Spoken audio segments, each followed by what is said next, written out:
Y ahora sí, México dice, corte internacional, oye, páralos, ¿no? Porque dices, ahora son los mal llamados jueces del bienestar. Mira, son jueces y magistrados igual Ujú. que los anteriores, son jueces y se deben a la sociedad. No hagan hojas y hojas y hojas sin estructura, sin orden y repitiendo lo mismo de la página 1 y luego otra vez lo llevan a la 15 y luego otra vez lo llevan a la 18.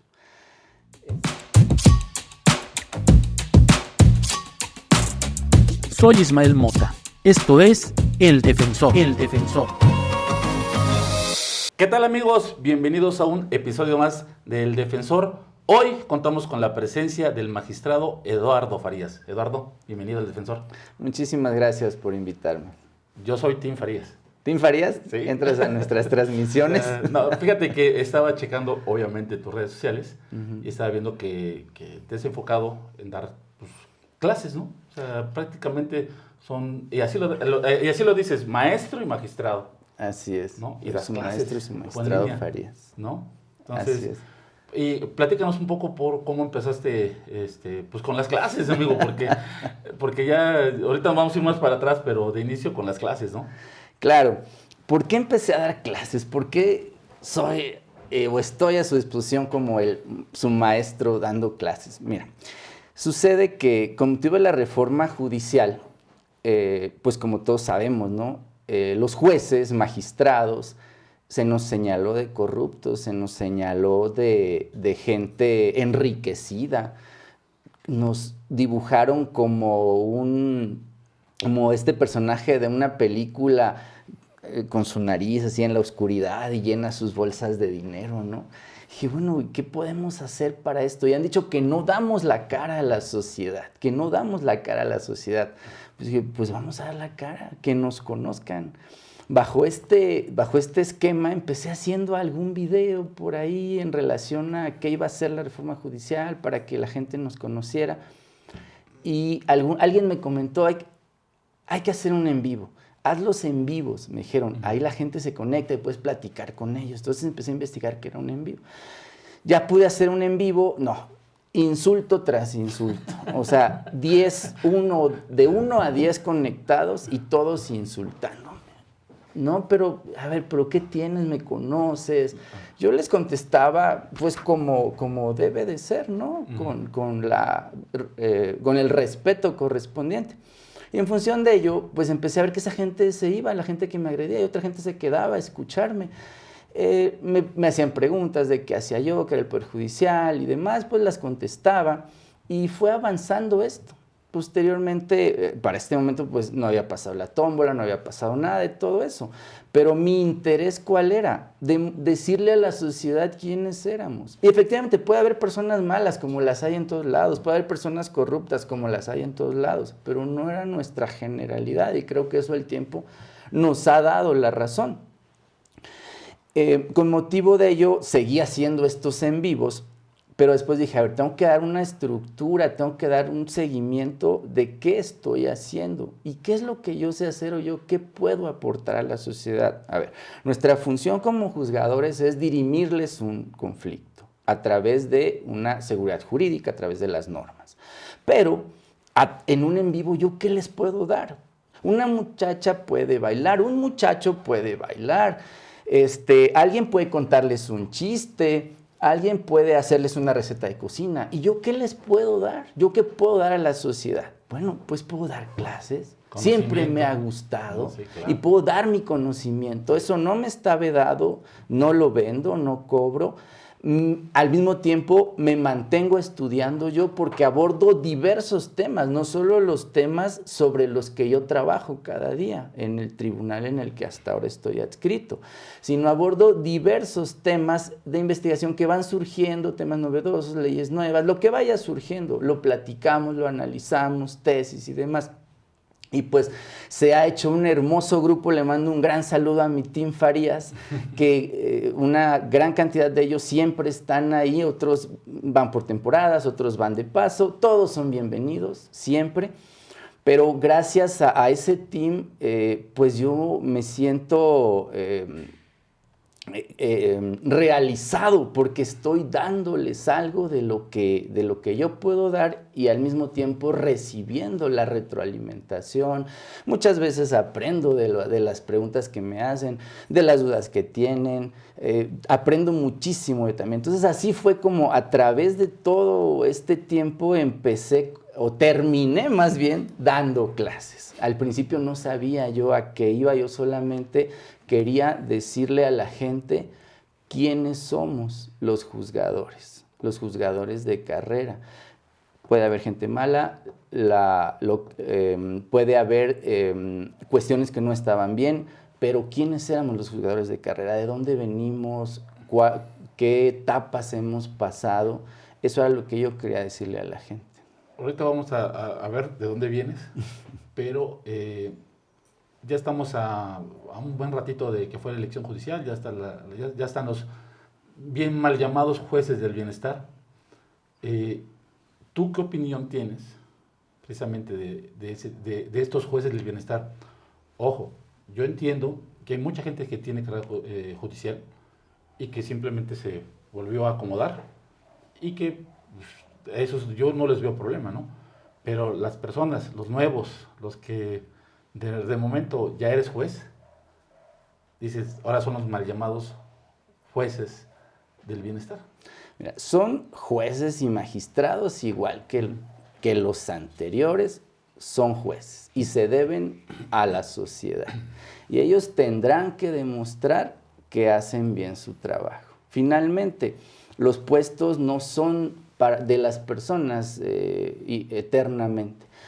Se va una persona, tiene que llegar otra y ellos tendrán que sacar la casta, demostrar, y la sociedad es la que tiene que pedirles que hagan su trabajo con la calidad necesaria. Y si no, la propia sociedad se los tendrá que demandar. Pero ellos ya tienen la investidura y tienen que hacer bien su trabajo. Es lo que te puedo decir. Bueno, y aparte los que no hacen bien su trabajo o los que no aguantaron se están yendo, ¿no?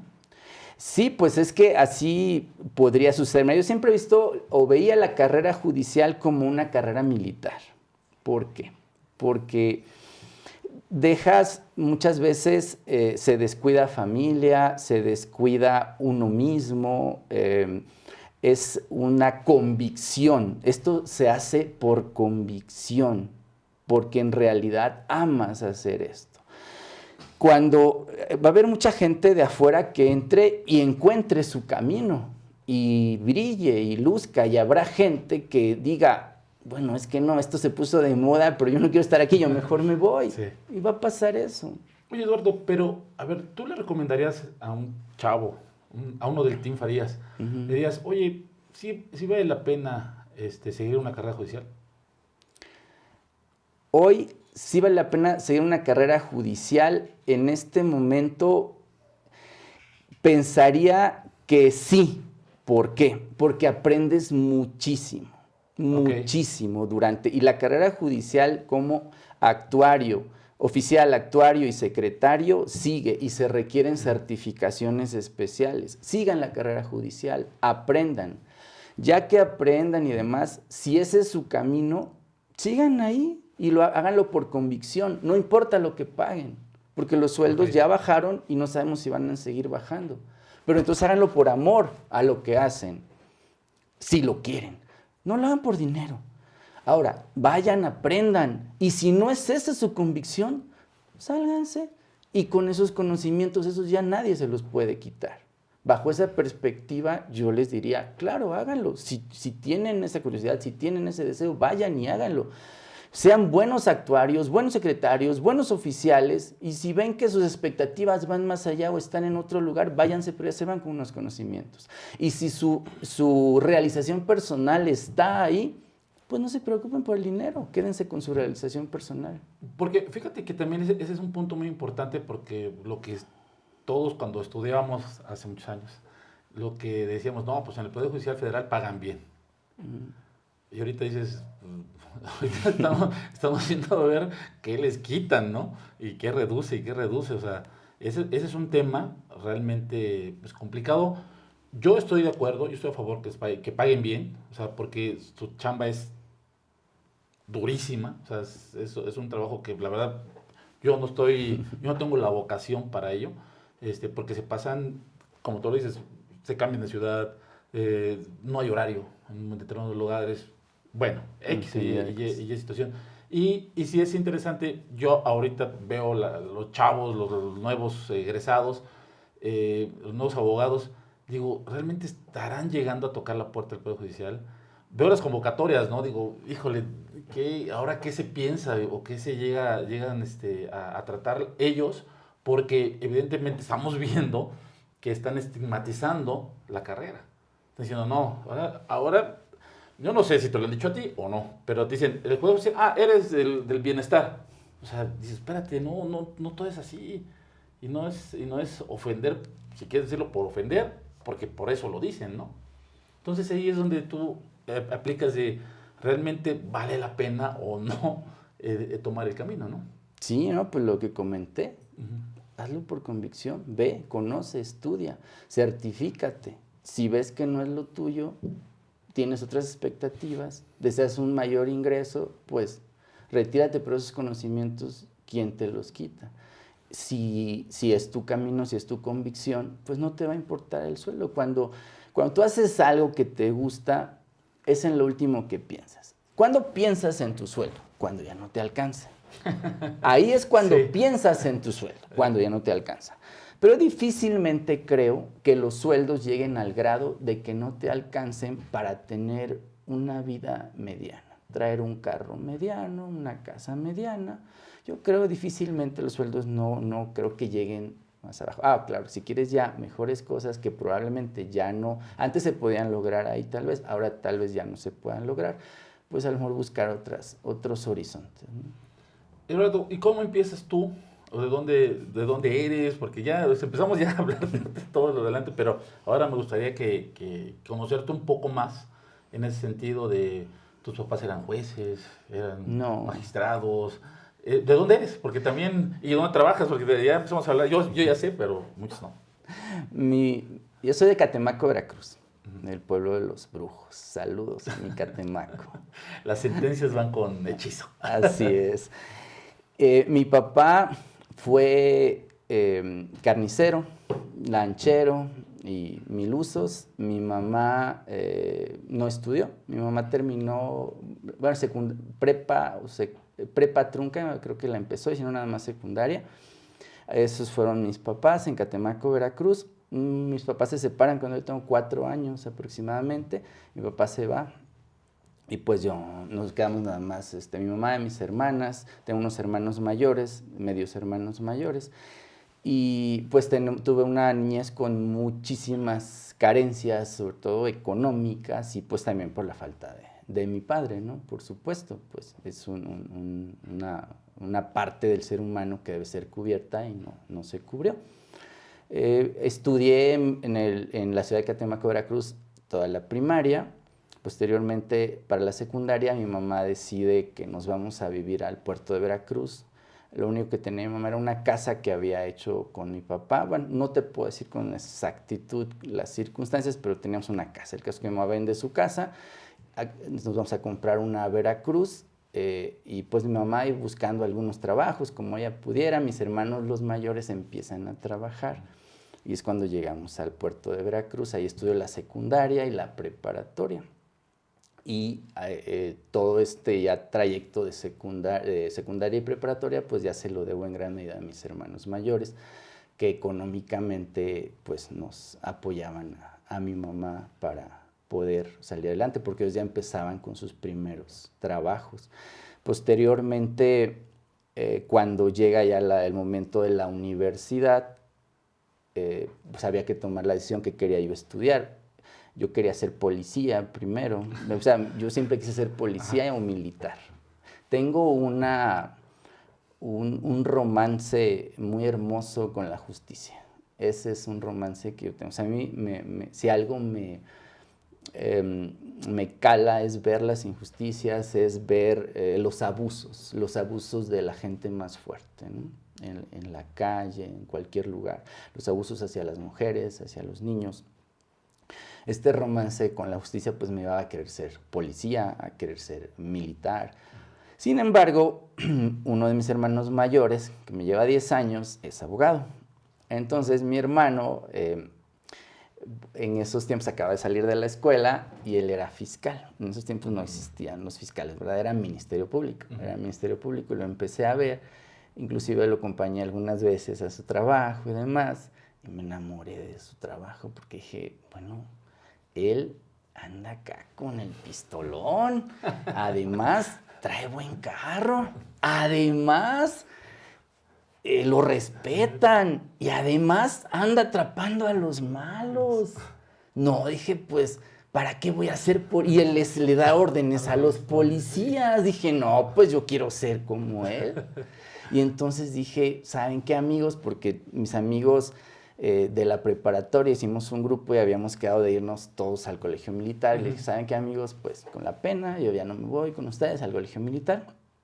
Mi amigo Arturo, mi amigo Josué, mi amigo Eduardo Vergara, el chamaquito, quedamos de ir, pero dije, yo ya no voy. Y ellos sí, se fueron al colegio militar. Empecé a estudiar la carrera, pero no había derecho en el puerto de Veracruz, solo había de paga, estaba las universidades de paga. La única pública era la Universidad Veracruzana en Jalapa. Pues, ¿cómo, no? Pues mi hermano, nuevamente mi hermano, el abogado, tenía su residencia en Jalapa. Okay. Y me dijo, pues vente, o sea, vente para Jalapa. Y ya ahí llegué a su casa, pues con una mano adelante y la otra atrás, o sea, sin un pantalón, 2 camisas. Llegué a vivir a su casa un tiempecito, porque pues ya sabes, ¿no? Obviamente, pues su casa. Él además no estaba siempre en Jalapa, él trabajaba en la Ciudad de México, iba y venía. Entonces, un tiempecito después ya me fui a rentar un cuartito ahí en Jalapa. Y ahí así terminé la universidad. Mi hermano me ayudaba para pagar la renta del cuarto, yo andaba viendo también en qué trabajaba y empecé a hacer servicios, prácticas. Ya ves que antes pues, los meritorios no eran una prohibición como ahora, hice prácticas en el Ministerio Público del Foro Común, en el Ministerio Público Federal, y pues ahí tú sabes, ¿no? Pues ya te dan para tu refresco, los secretarios a los que ayudaba, y eso me ayudaba muchísimo. Tuve una desagradable experiencia en la fiscalía. Ya estaba yo, si mal no recuerdo, en 6º semestre. Tuve una experiencia complicada en la fiscalía de ver algunas cuestiones que a mí no me gustaron, pues. Y dije, ¿qué hago? No, yo ya no regreso aquí. Y me puse muy triste porque dije, no, pues es que esto no es para lo que yo quería, no lo que yo estudié. O sea, empecé a ver. Para esto mi hermano ya se había salido de la fiscalía. Sí, él o sea, precisamente me sentí más desolado todavía. Sí. Porque mi hermano, tiempo antes, había dicho, ¿sabes qué, hermano? Pues yo ya voy a la fiscalía, él ya se dedicó desde ese entonces hasta la fecha a lo agrario. Ah, mira. Desde ese entonces, imagínate, estoy hablando del 95. Desde ese entonces, o 94, al agrario. Y yo así de, ¿y yo qué hago aquí? O sea, mi hermano ya no está, no tiene nada que ver con esto. Volvemos para orientarme, pues. Él me había recomendado, o sea, me presentaba a los fiscales para ir yo a hacer las prácticas, ¿no? Sí. Así me sentí muy triste. Dije, ¿qué voy a hacer? Ya no quise regresar ahí. Y me pasaba pensando, no, pues no sé, o sea, entonces le dije a mi hermano, oye, pues otra vez, no, échame los 200 pesos que me dabas a la semana, ¿no? Porque si no lo va a librar. No la va a librar, o sea, me falta 1 año y medio todavía, ¿no? Y a mi hermano, pues por supuesto que sí, me siguió apoyando.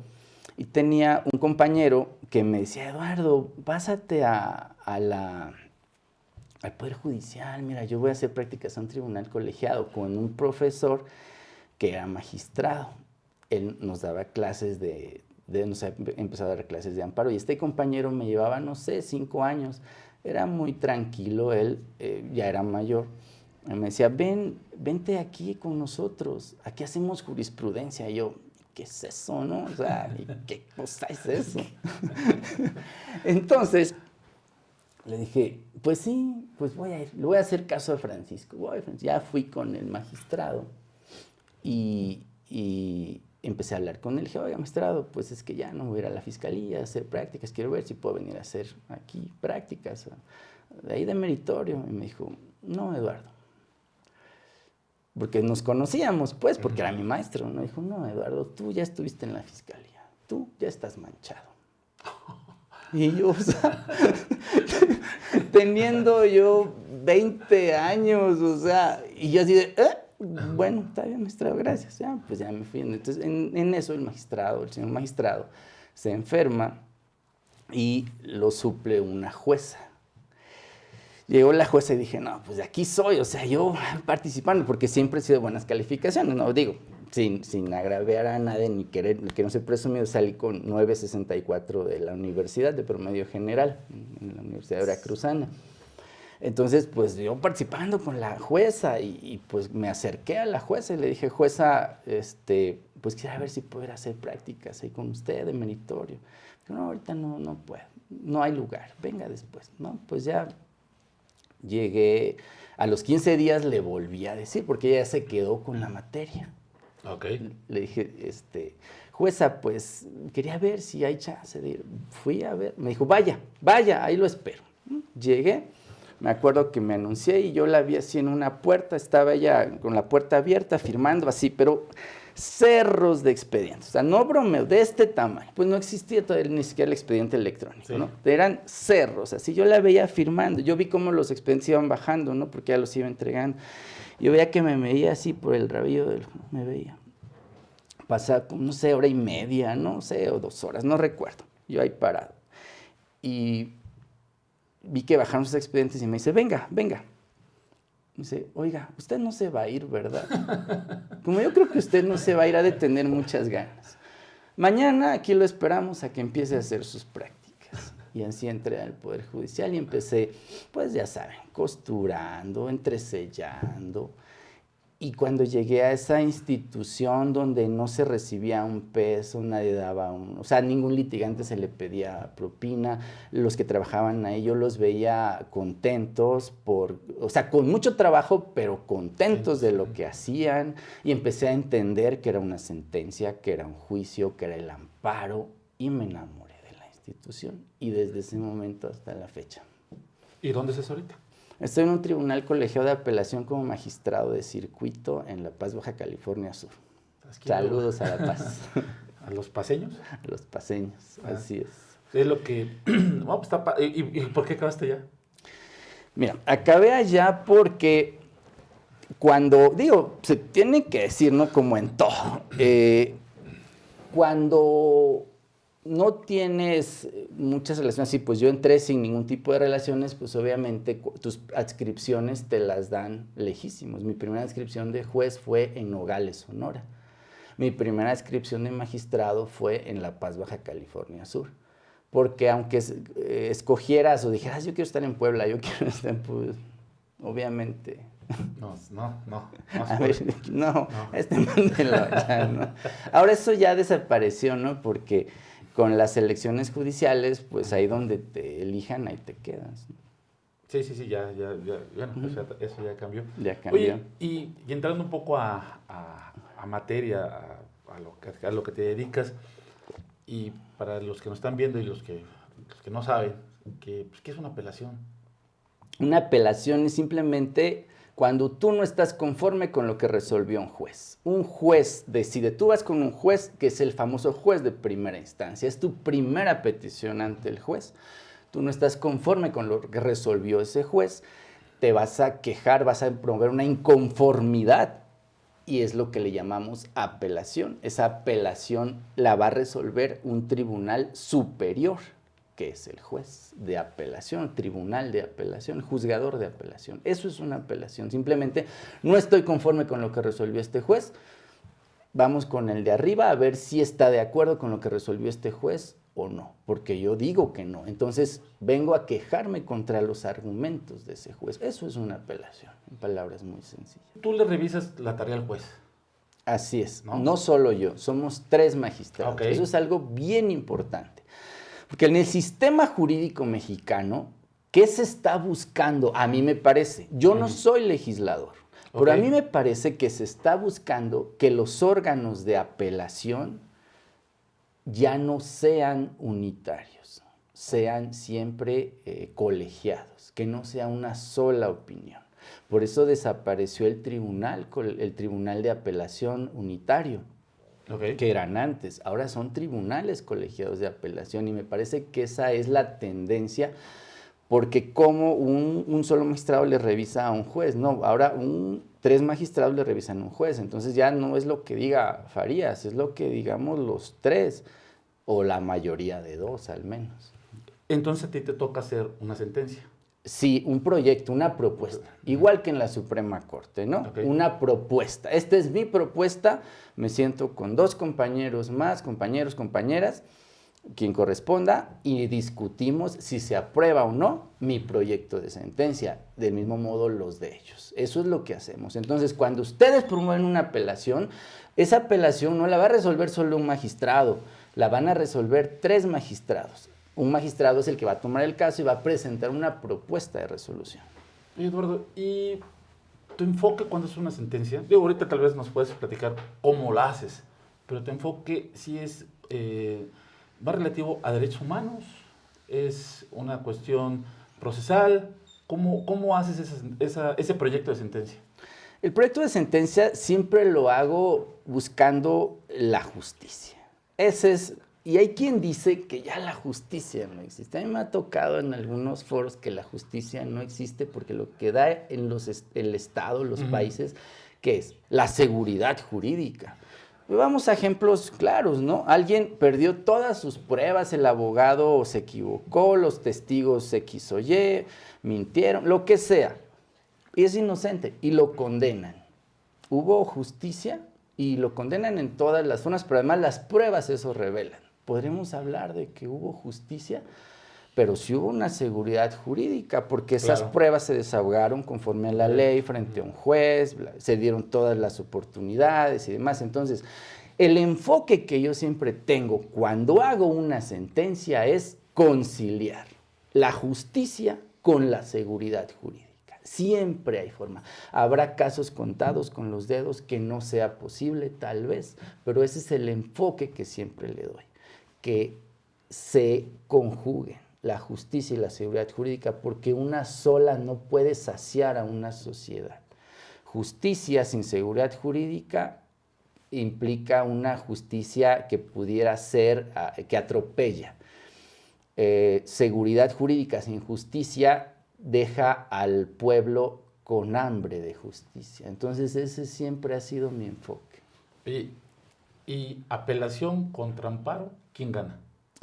Son diferentes competencias, Sí. totalmente diferentes competencias. El tribunal de apelación hace su trabajo, revisa, y el de amparo volverá a revisar, simplemente que el de apelación haya hecho bien su trabajo. Entonces, finalmente, el amparo es un medio que tenemos los mexicanos para que ninguna autoridad, por descuido, por ignorancia o con intención, transgreda sus derechos humanos. Y uno de los derechos humanos, ¿cuál es? La seguridad jurídica. ¿No existe un derecho humano a la justicia? ¿O sí lo existe? ¿Verdad que no está en los derechos humanos la justicia? Está la seguridad jurídica. Eso es muy interesante. Entonces, ¿qué es lo que hace un juez de amparo, un juzgador de amparo, un tribunal de amparo? Verificar que se hayan cumplido con todos los aspectos que establece la Constitución y la ley para que se haya dictado una resolución. Entonces, finalmente son diferentes esquemas de competencia. Es para que un ciudadano tenga, digamos, la certeza de que un juez revisó que los otros jueces verificaron o se apegaron a la ley. Es que luego nosotros hablamos con los clientes y, oye, pues ya está la sentencia. Y dice, bueno, ya acabamos, ¿verdad? Digo, no, vamos a ver si apelan. Bueno, ya acabamos. No, espérate, tal vez pueden promover el amparo. Entonces ahí es donde empiezan a decir, oye, pues ¿cuántos juicios son? ¿No? O sea, ¿a dónde vamos a llegar? Dices, y es un poco complicado explicarles ese andamiaje. Eso es algo que yo trato de explicarles siempre en mis en vivos, Porque, a ver, si tú ganas un asunto, ¿qué es lo que quieres? No, ya que no haya amparo, que no haya apelación, ¿verdad? Pero si lo pierdes, ¿qué quieres? ¿Qué más hay, abogado? ¿Qué más hay? ¿Hay apelación, hay amparo, hay el recurso de Santa Chuchita? Dígame, écheme otro recurso. Usted que es de por allá, de Catemaco. Claro, ¿verdad? ¿qué más hay? ¿Qué más? Entonces, pues tenemos que tenemos que entender que haya etapas definidas y que la justicia, si bien es lenta, es porque requiere todas esas etapas. Si tú vas ganando, quisieras que ya ahí se acabara, pero si vas perdiendo, ¿qué es lo que quieres? Que haya las siguientes etapas. Entonces, lleva su tiempo. Es como un buen platillo al horno, una buena costilla al horno. Necesita su marinado, necesita su horneado. Entonces, de esa manera, un juicio igual. Un juicio, si lo ganaste, pues la otra parte va a tener derecho a inconformarse y vas a tener que esperar a que la otra parte se les resuelvan sus inconformidades. Si lo vas perdiendo, pues tú eres el que va a tener derecho a estarte inconformando. Ese es el punto que a veces no entendemos cuando decimos que queremos que la justicia sea rápida. Fíjate que hay un dicho por ahí que dice que cualquiera gana un juicio en primera instancia. Pero ya en apelación o en amparo, ya la cuestión cambia, ¿no? Digo, la verdad, en la práctica profesional a mí sí me ha tocado ver favoritismos de jueces de primera instancia y dices, bueno, ya, lo dejo que gane, yo me espero, nos vemos en la siguiente instancia, ¿no? Digo, es lamentable porque si esos jueces hicieran bien su trabajo, pues tal vez ustedes estuvieran más claros como un tribunal de apelación, pues, encaminar o darle la razón, ¿no? Y como una práctica profesional, pues es horrible, ¿no? Como tal. Perdón.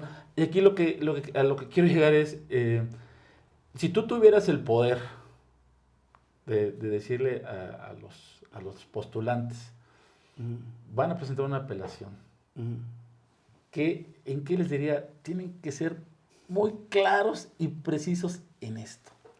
Por supuesto, y lo digo diariamente en mis en vivos por si quieren entrar, es lo siguiente. No hagan hojas y hojas y hojas sin estructura, sin si y repitiendo lo mismo de la página 1 y luego otra vez lo llevan a la 15 y luego otra vez lo llevan a la 18. Es simple. Si tienes razón, pues te la van a dar y si no, aunque quieras marear al juzgador, ¿no? O si van a cobrar por hojas, bueno. O confundirlo. O confundirlo, porque ¿qué sucede? Si tú puntualizas, punto 1 es esto, y por esto me hiciste la razón. Punto 2, por esto me hiciste la razón. Punto 3, eso es lo que yo les diría.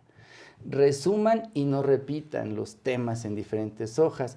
¿Por qué? Porque a veces lo que sí he visto en ocasiones, el juez no les entiende. Tantas hojas o tantas cosas dicen, o el punto medular quedó escondido entre tantas hojas y el juez o a veces los magistrados no perciben qué es lo que quiere, dónde está el motivo de su queja o la diluyen. ¿A qué voy? Recordemos que todos sufren con los famosos agravios inoperantes, ¿verdad? Sí. Todo el mundo sufre con eso. Pueden hacer sus agravios inoperantes involuntariamente el propio abogado. ¿Por qué? Porque empieza hablando del tema y va sobre el tema correcto. De repente por echarle crema o por decir de más, empieza y agarra otro camino. No, pues como que sí iba diciendo, pero ya después no se refirió al 14, se refirió al 16. Mira, si terminas de leer, ya no se refirió al 14, que fue como empezó, se refirió al 16. Inoperante porque tenía que referirse al 14. ¿Me explico? Sí, claro. Entonces eso es lo que yo les diría, puntualicen, sean breves, concisos, precisos y macizos. Es que yo creo que ahí también como abogado, postulante, pues tienes la práctica, tienes el tiempo que te dice, métele más, échale otro rollito, repite lo mismo, vuelve a pegar la dirección, vuelve a pegar eso, o sea, y es una forma, no sé, si al momento, yo te lo digo yo porque sí, yo estoy de este lado, ¿no? Al momento dices, no, es que mejor sí se lo pongo porque no voy a entender, ¿no? Y acabas perdido. O sea, dices, oye, al final, Pero también la cuestión acá, yo eso se lo aprendí a un abogado litigante que en su momento, hace muchos años, me dijo, sé breve, sé muy breve con tus cosas. Pero es muy difícil ser muy breve. O sea, siempre, no sé si tenemos algo integrado que dice, no, échale más, dale más, otras 2 hojitas. No me las van a pagar, pero yo nunca he visto, la verdad, yo sé si tú lo has visto, no sé, una apelación de 2 hojas, de 3 hojas. No lo sé, o sea, no lo sé. Sí he llegado a ver un 2% y con lo correcto. O sea, sí lo he llegado a ver. Sí, o sea, sí. Ahí te está diciendo, llega el secretario proyectista. Sí, pues en 2 renglones te está diciendo. Suficiente para revocar. Ahí está. ¿Por qué tenemos miedo? Por la inseguridad, ¿no? Yo creo, no sabes qué va a resolver el juzgador, entonces quieres como que asegurar, pero pues te puede llevar a enredarte, ¿no? Oye, y yo puedo ir a tocar y decirte, oye, magistrado, mira, ya tengo mis 2 hojas hechas. Ajá. ¿Cómo ves? No, eso pues sería... bueno, son diferentes aspectos, ¿no? Recordemos el famoso alegato de oreja. El famoso alegato de oreja es eso que estás diciendo. Ya tengo esto y yo voy a alegar esto.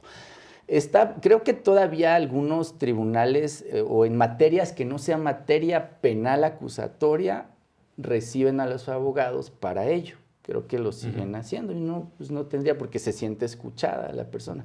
Pero en el sistema penal acusatorio hay lineamientos de que no puede ser eso porque no puedes escuchar a una parte sin presencia de la otra. Hay juzgadores que incluso han tenido, aunque no sea materia penal acusatoria, dicen yo no recibo a nadie si no vienen las 2 partes, porque entonces alguna de ellas puede sentirse inaudita.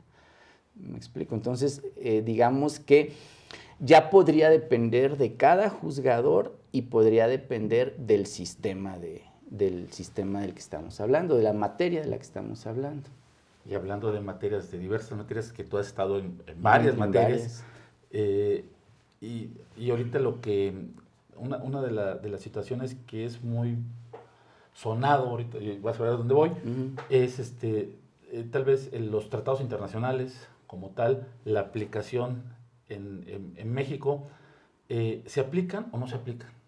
Sí, sí se aplican, por supuesto que se aplican los tratados internacionales, pero recordemos que hay algo muy interesante, o al menos que nos dejó la Corte anterior y que la Corte actual no ha hecho pronunciamiento alguno, el famoso o la tesis del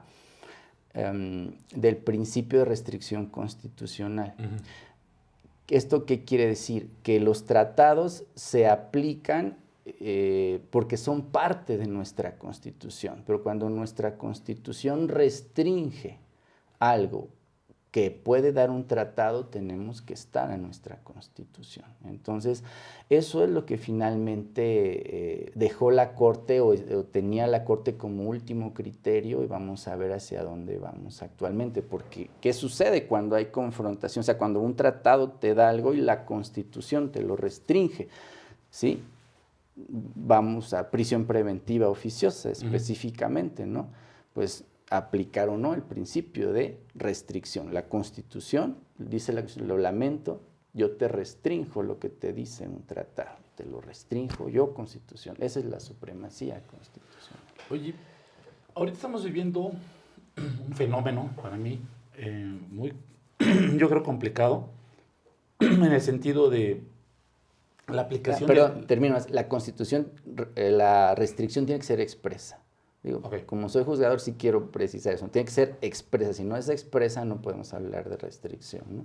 Ajá, adelante. Perfecto. Sí. Y te comentaba yo, ahorita el caso de Nicolás Maduro, que dicen, oye, fueron por él, se metieron, toda la situación internacional, todo lo que están hablando de que van a manejar el país, de que, digo, ahora el problema ahora no es lo que pasó.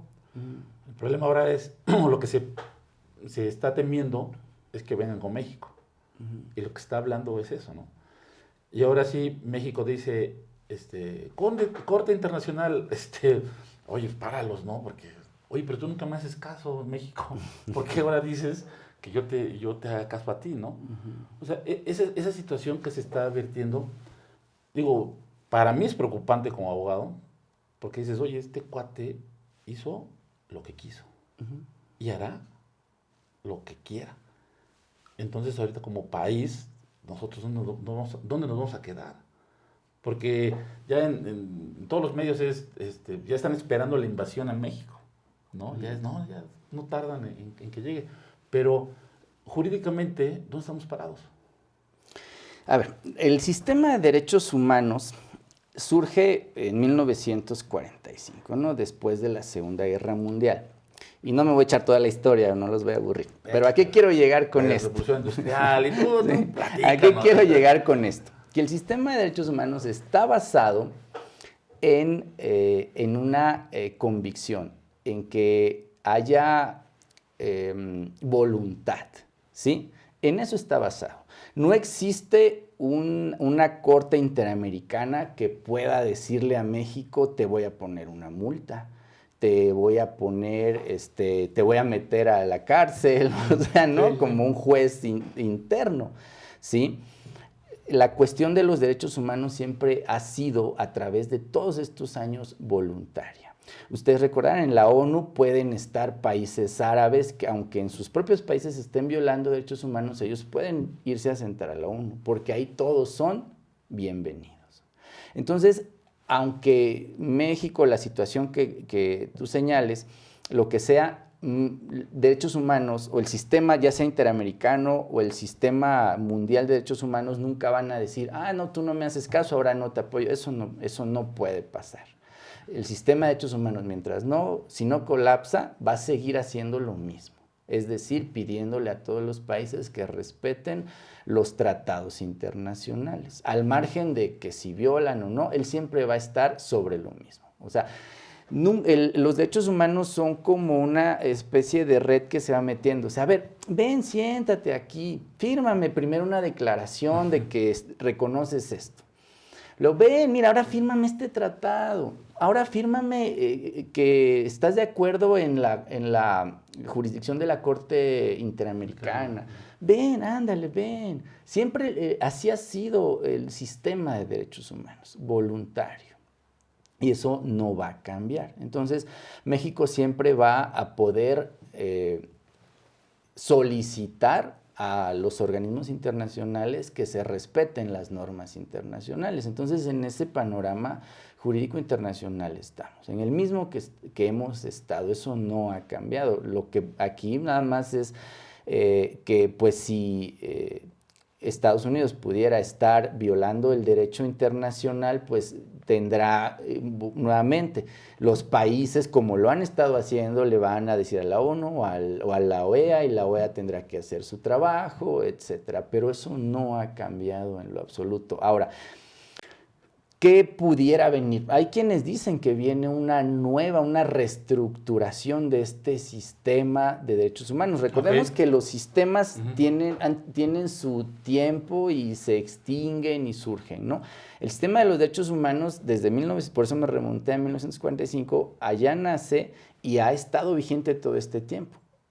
Puede ser que colapse y venga algo distinto, no lo sabemos. Mejor, peor, no lo sabemos. Pero mientras el sistema esté, es por voluntad que los países están ahí. Y siempre van a estar ellos atentos a que los países finalmente dejen de violar las normas internacionales.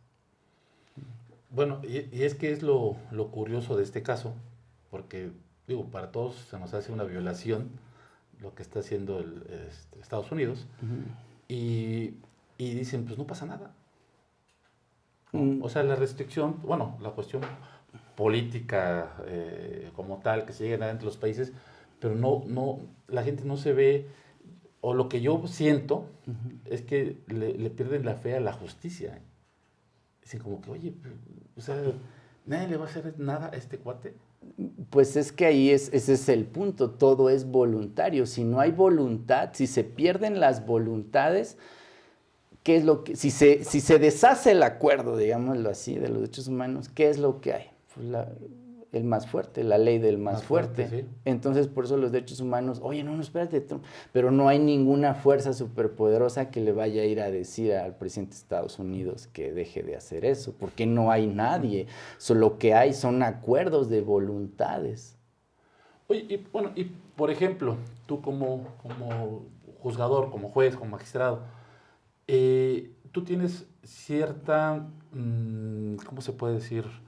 Pues es un reto, tal vez ético, cuando hay una exposición de un caso, ¿no? Y que ahorita son, no entiendo. ahorita que son tan mediáticos los asuntos, que se litigan justamente en redes sociales, ¿no? Y dices, oye, le hago caso a la mayoría o tengo que actuar conforme a mi ética profesional para poder sacar el asunto, ¿no? Entonces, ahí es, yo no sé la presión, porque esa presión pues, entiendo que es nueva, ¿no? Para ustedes, porque usted ya, o sea, ya es, oye, me voy y me manifiesto en el tribunal, me voy y te saco un periodicazo, bueno, ya ni periodicazo, ya te saco un tweet, te saco un TikTok, ¿no? Y esa parte también a ustedes pues, los afecta, ¿no? Así es. De hecho, el juez siempre debe de resolver con lo que hay, con lo que hubo en una audiencia o con lo que hay en un expediente. El juez jamás debe resolver por la presión mediática. Nunca debe hacer eso. Un juez, un magistrado nunca debe hacer eso. Pero sí que tenemos que tomar en consideración, buscar, vuelvo a lo mismo, o sea, buscar esa coordinación entre justicia y seguridad jurídica. Y esto, ¿cómo puede informarse mejor a la sociedad? A ver, siempre antes se decía, uno de los lemas del Poder Judicial era, lean nuestras sentencias, porque nuestras sentencias nos legitiman. ¿Quién lee nuestras sentencias? A veces, lo digo con todo respeto, a veces ni el litigante. Nada más llega hasta abajo. Ampara, no ampara. Absuelve, condena. Si va a ser recurso, ya mañana la ley. Si va a ser, pero las personas de a pie la leen, ¿no? Entonces, cuando empezó esto, dije, a ver, todo esto ha sucedido porque no les hemos leído nuestras sentencias. Tenemos que leerles nuestras sentencias. Un juez que tiene un asunto mediático debe leer su sentencia al pueblo. No sé si se oye demasiado romántico, pero así debe ser. El juez debe salir, dar la cara y decir, mi sentencia fue en este sentido porque hubo esta prueba o faltó esta y esta prueba. Y ahí está en mi sentencia. El que quiere la leer, por aquí les vengo a dar un resumen. Cosa que yo no he visto que suceda, porque veo que se sigue haciendo mediático el caso y solo resolvió de tal forma, pero no van a buscar al juez y no sé si los jueces se niegan. Oye, pero también la sentencia, ¿de qué tamaño es la sentencia? Vamos a leer una sentencia, una sentencia normal, que esté ahí sintetizada, que esté resumida. ¿Cuántas hojas pueden llevar? Por eso dije, vamos a leerles nuestras sentencias, hacer el resumen de nuestras sentencias y exponerlo públicamente. Mira, yo considero que es muy interesante cómo van creando los criterios para resolver un asunto. O sea, generalmente, ahorita me ha tocado trabajar con amigos que estuvieron en el Poder Judicial y se salen a litigar, ¿ya? Porque pues, ya les toca litigar, y pues ellos tienen precisamente la redacción de una sentencia, y así te hace la demanda. Y tú dices, wow, ¿no? O sea, como tú no estás metido o no tuviste ese curso o la situación, sí. Entonces empiezas a decir, oye, a ver, ¿cómo lo estás llevando? Y te gusta, ¿eh? Porque empiezas a ver muchas cosas, una estructura muy diferente a lo que tú manejas regularmente. O sea, y es muy padre, o sea, jurídicamente es una chulada ver una demanda diferente, porque van ellos compaginando lo que ya traen con lo que ahora tienen que hacer, ¿no?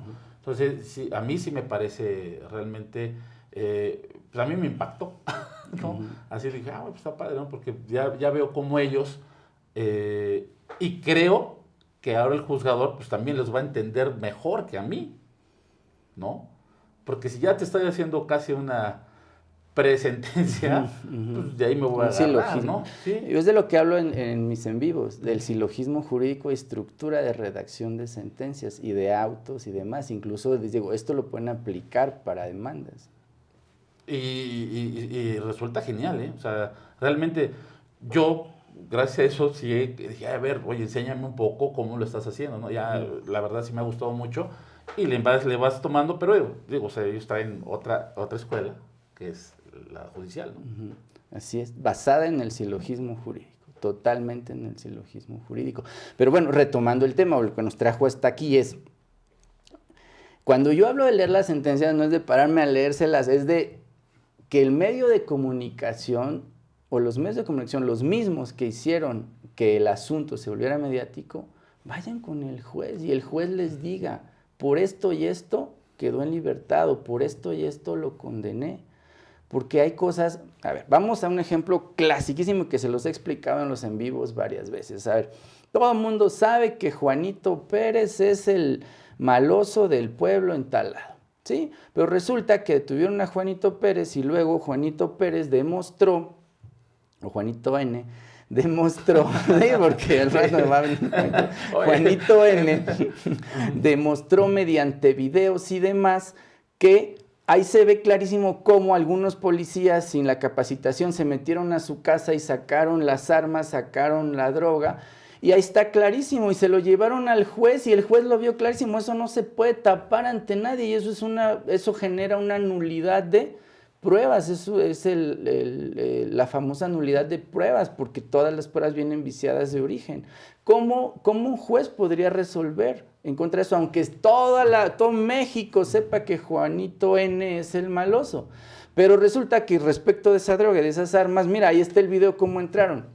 El juez tendría que salir y decir, lo solté por eso. Ahora, si el juez, lo solté porque yo consideré que si hacemos y que sí, efectivamente, la policía entró bien, pero es que mira, no le anotó la hora, pues que salga el juez y explique su sentencia en esos términos, a ver si convence.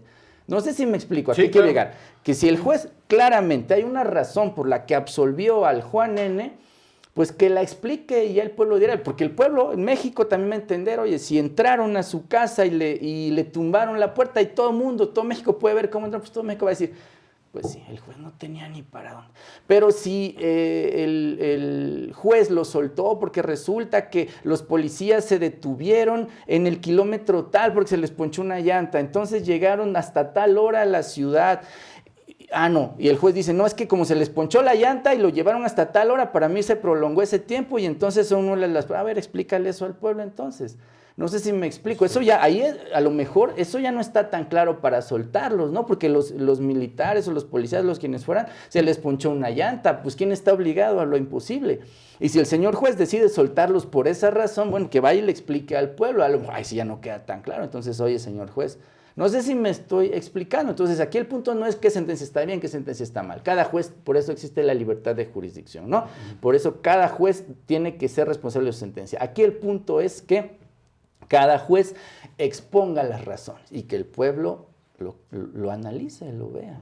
Yo creo que ya para ir cerrando esta charla, sí me gustaría que nos platicaras cuál en tu carrera judicial, ¿qué asunto te ha marcado? Que digas tú, híjole, esto o me quitó el sueño o me dejó vivir mejor, ¿no?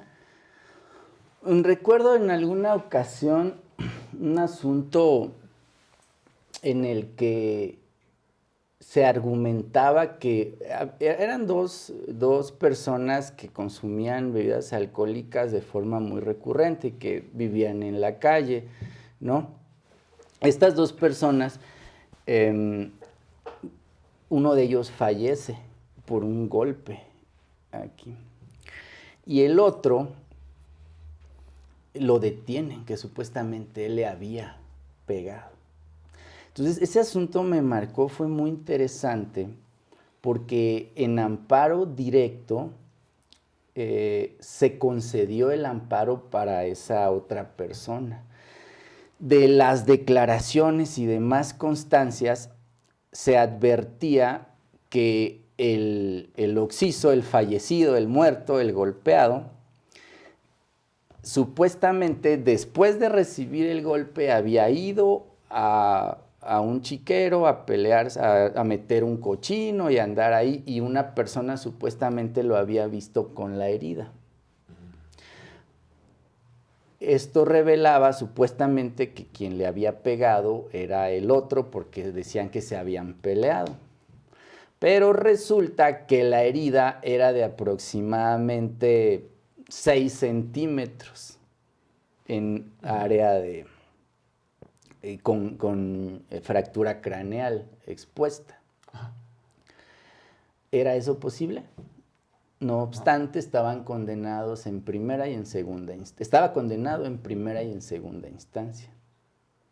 Este asunto se concedió el amparo porque obviamente esas declaraciones no eran lógicas ni verosímiles. Hablo del viejo sistema de justicia penal. Y eso me marcó mucho, me dejó una gran satisfacción porque pues todo, al parecer ahí todo indicaba que quienes le habían pegado. Pues las mismas personas que los pusieron a disposición, ¿no? Por alguna razón, tal vez, pero que no había sido la otra persona que estaba con él. Y él decía, es que yo no, o sea, nosotros nada más nos pusimos a echar como todos los días y de repente yo lo vi ahí junto y ya tenía la herida y llegó y la policía dijo, y tú eres el responsable y vámonos. Y nadie, o sea, nadie le creía, ¿no? O ninguna prueba le favorecía. La única prueba que le favoreció, digamos, fue la circunstancial, la lógica de entender. Y que yo en ese momento, pues, me metí a analizar todo eso. A analizar, a verificar tiempos, porque no había una pericial como tal. Se utilizó, digamos, que la lógica. No había una pericial... Okay. Había una pericial de la herida, de la exposición y demás, pero no una pericial que dijera que no podía él haber estado vivo con esa herida e ir a tal lugar, ¿no? Porque pues se le andaba saliendo el cerebro.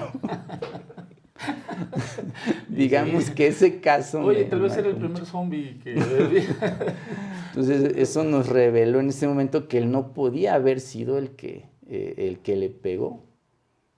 Y eso me marcó, me dio mucha satisfacción porque dije, nunca hay que quedarse, en primer lugar no hay que estigmatizar al que ya viene como culpable, hay que analizar, ver en ese entonces los partes informativos, habrá los IPH, verlos con mucho cuidado, encontrarles la lógica, y si el policía está mintiendo, siempre ahí se va a advertir en su lógica, ¿no?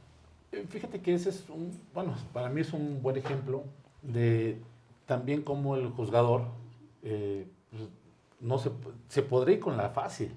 Eso ¿no? Quise decir, sí. Disculpen mis palabras, pero eso quise decir, que no me fui por la fácil y me dejó satisfecho. Sí, y está padre, luego como con tu razonamiento llegaste o concluiste lo que había pasado, ¿no?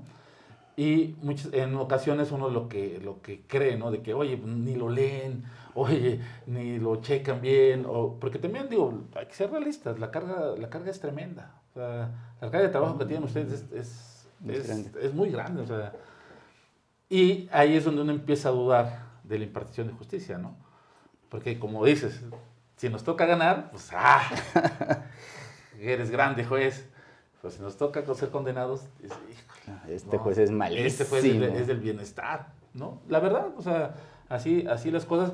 Y a mí, yo creo que lo que me lleva a darte una conclusión tal vez, es, o sea, yo de lo que he visto de tus videos, de lo que tú compartes, también eso es padre poder conocer a un magistrado que también está interesado, o sea, en la formación como persona, ¿no? Desde, vamos a hacer ejercicio, desde, oye, que tengas buen día, oye, me pasó esto. ¿Por qué? Porque son humanos, o sea, como tal, o sea, podemos también entender esa parte que ustedes tienen, que nosotros tal vez como, cuando estás en el problema, ya ni hablo de los abogados, ¿no? Dices, ay, es que el magistrado ni siquiera lo leyó. O sea, dices, no, o sea, espérate. O sea, hay gente que sí le interesa, sí hay gente que sí quiere, y gente que va a pugnar por lo que hablamos al inicio, buscar la justicia. ¿no? Así es. Entonces, digo, para mí eso es importante. Y esa es la magia de los tribunales colegiados. Si uno no lee, pues los otros dos sí le van a decir, oye, ni lo leíste, fíjate. Entonces, eso es la Oye, magia ¿sí del pasa? tribunal. Por supuesto que sí. Y no es que a veces no lo lea, a veces que alguno se va por otro lado. ¿Sabes qué? Y es algo que no voy a dejar de decirlo antes de que cerremos. El ego. El ego es un enemigo de la justicia muy grande. Y es algo que pasaba antes y que esperemos que ahora con este nuevo sistema deje de pasar. Bueno, difícil, pero que deje de pasar. ¿Por qué? Porque muchas veces había juzgadores que ya no se preocupaban por la justicia o por combinar esa justicia con esa seguridad jurídica, sino, no, a mí mis chicharrones, mi criterio es el que quiero que esté. A mí ya no me importa la justicia.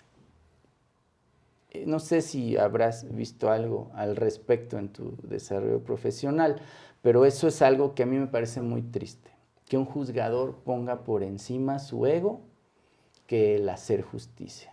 Magistrado, con eso vivimos todos los días. La verdad.